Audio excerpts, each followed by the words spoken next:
নমস্কার বন্ধুরা, আশা করছি সবাই ভালো আছেন। যারা চ্যানেলে নতুন ভিডিও দেখছেন চ্যানেলটিকে অবশ্যই সাবস্ক্রাইব করে দেবেন এবং ভিডিওটি ভালো লাগলে অবশ্যই লাইক, শেয়ার, কমেন্ট করে দেবেন। তো আজকে একটি নতুন রেসিপি বানিয়ে নেব। আপনারাও এভাবে বানাতে পারেন বাড়িতে খুব সহজেই। তো চলুন দেখে নেওয়া যাক আজকে কি বানাবো এবং কিভাবে বানাবো।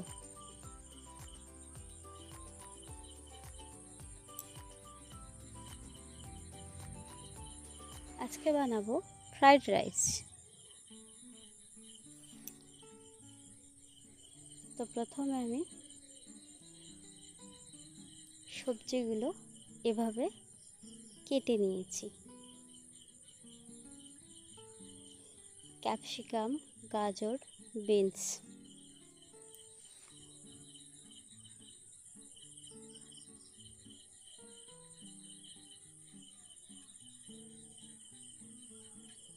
অবশ্যই এভাবে কাটতে হবে। এরপর চাল ভিজিয়ে রেখেছিলাম,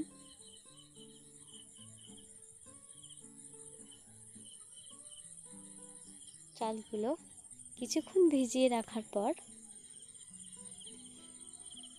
ধুয়ে তুলে নিতে হবে এবং জলে সামান্য পরিমাণ লবণ দিয়ে নিতে হবে।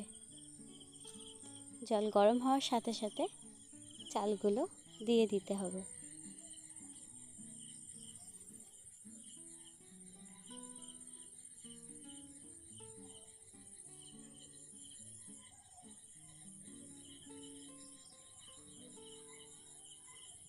তো দেখুন ভাতটা হয়ে গেছে।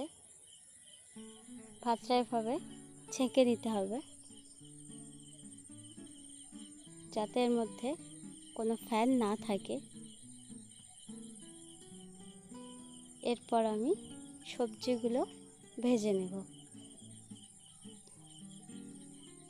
বিনস, গাজর, ক্যাপসিকাম এগুলো ভেজে নেব ভালো করে এবং এগুলো ভাজার সাথে ঘি দিতে হবে। ঘি দিয়ে অবশ্যই ভাজবো এবং সঙ্গে দিয়ে নেব ভিজিয়ে রাখা কাজু, কিশমিশ এবং কিছুটা গোটা গরম মশলা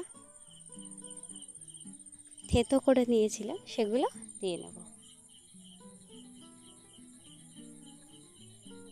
এভাবে এগুলো ভেজে নেওয়ার পর নামিয়ে নেব এবং ভাতগুলো আবার চাপিয়ে দেব।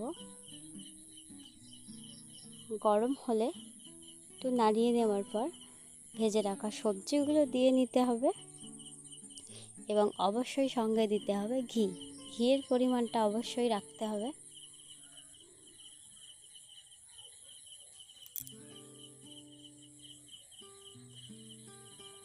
তো আপনারাও এভাবে বাড়িতে বানিয়ে নিন পুজোর সময়, খেতে খুবই ভালো লাগবে।